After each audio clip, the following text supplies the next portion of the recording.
Bayangin skenario ini ya teman-teman. Kalian baru aja selesai wawancara kerja nih.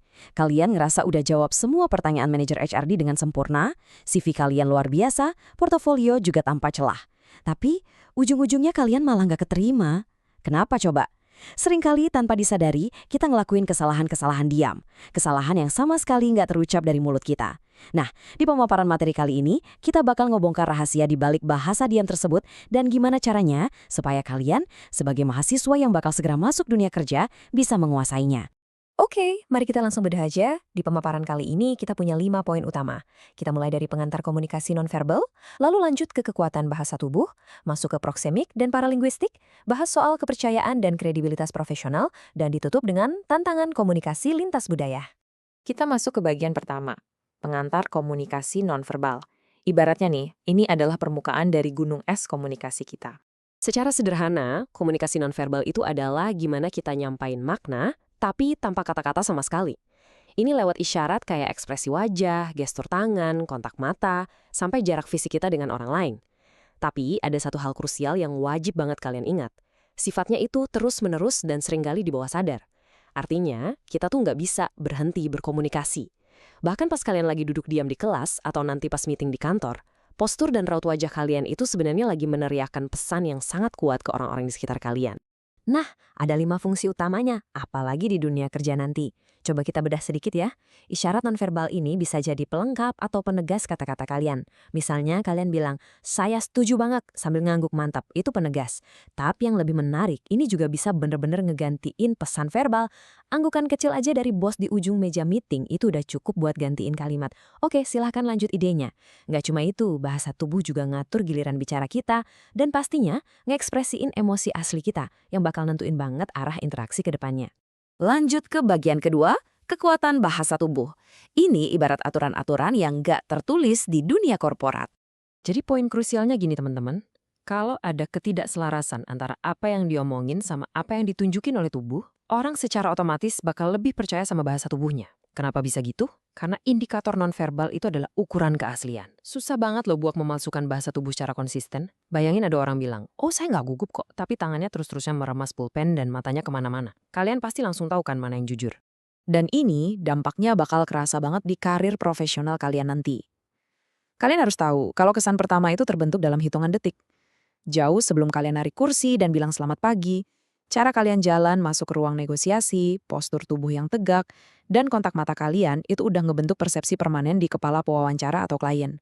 Tubuh kalian itu udah lebih dulu memancarkan kompetensi, jauh sebelum mulut kalian ngebuktiinnya. Sekarang kita masuk lebih dalam ke bagian ketiga, proksemik dan paralinguistik, alat interaksi kita yang sering kali tersembunyi.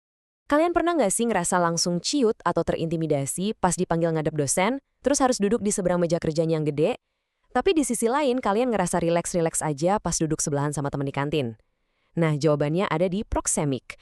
Proksemik ini ilmu tentang gimana kita gunain ruang dan jarak fisik.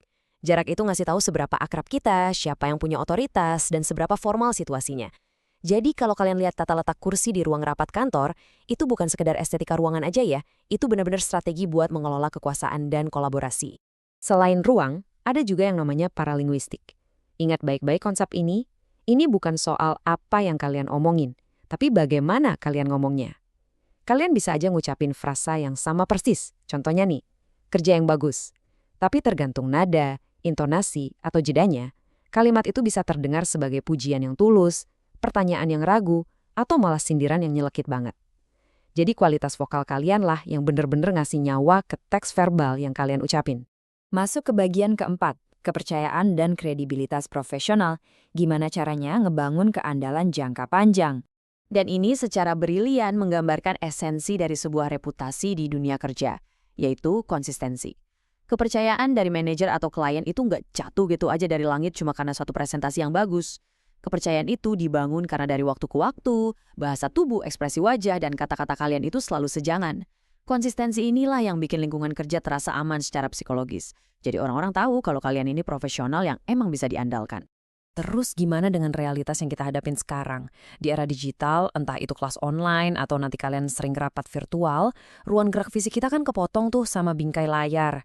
Karena klien atau bos nggak bisa lihat postur tubuh kalian secara utuh, jadinya kontak mata lewat lensa webcam dan kualitas suara kalian itu mengambil peran yang jauh lebih dominan. Jadi natap lurus ke lensa kamera pas lagi ngomong itu udah kayak jabatan tangan profesional di era modern ini. Kita sampai di bagian kelima, tantangan komunikasi lintas budaya. Ini adalah lapisan yang paling dalam dari gunung es komunikasi kita. Coba deh kita bandingin dua kerangka ini. Di satu sisi, ada budaya high context kayak mayoritas negara Asia, di mana makna komunikasi itu banyak banget yang disembunyiin lewat isyarat nonverbal dan relasi sosial. Kita tuh dituntut harus pintar membaca yang tersirat. Nah, di sisi lain, ada budaya low context kayak di Amerika atau Eropa Utara yang lebih ngandelin pesan verbal yang eksplisit alias to the point. Gara-gara perbedaan ini, seorang bule dari budaya barat bisa aja dianggap terlalu agresif sama rekan kerjanya di Asia, sementara profesional dari Asia malah dianggap kurang tegas sama rekan baratnya. Nah, yang benar-benar menarik dari sini adalah gimana perilaku yang sering kita anggap sebagai tanda kompetensi, ternyata bisa jadi pelanggaran fatal di tempat lain. Di budaya barat, menatap mata atasan kalian secara konsisten itu nunjukin kejujuran dan rasa percaya diri. Tapi, coba deh bawa sikap pede yang sama pas kalian lagi ngadep eksekutif senior di budaya Asia yang sangat hierarkis. Wah, kalian bisa langsung dicap arogan atau malah nantang. Jadi konteks budaya itu benar-benar ngerubah segalanya. Sangat menarik bukan? Jadi, sebelum kalian benar-benar lulus dan terjun ke dunia profesional nanti, saya mau ninggalin satu pertanyaan yang agak provokatif nih buat kalian. Apa sih yang sebenarnya lagi dikatakan oleh bahasa tubuh kalian saat ini, di detik ini juga, bahkan ketika kalian lagi diam? Mulai sekarang, yuk sadari, pelajari, dan kuasai bahasa diam kalian ini. Karena percayalah, jauh sebelum lisan kalian mengeluarkan satu patah kata pun, tubuh kalian itu udah menceritakan segalanya. Terima kasih udah ikut menyimak pemaparan materi kali ini. Terus latih kesadaran bahasa tubuh kalian, dan sampai jumpa.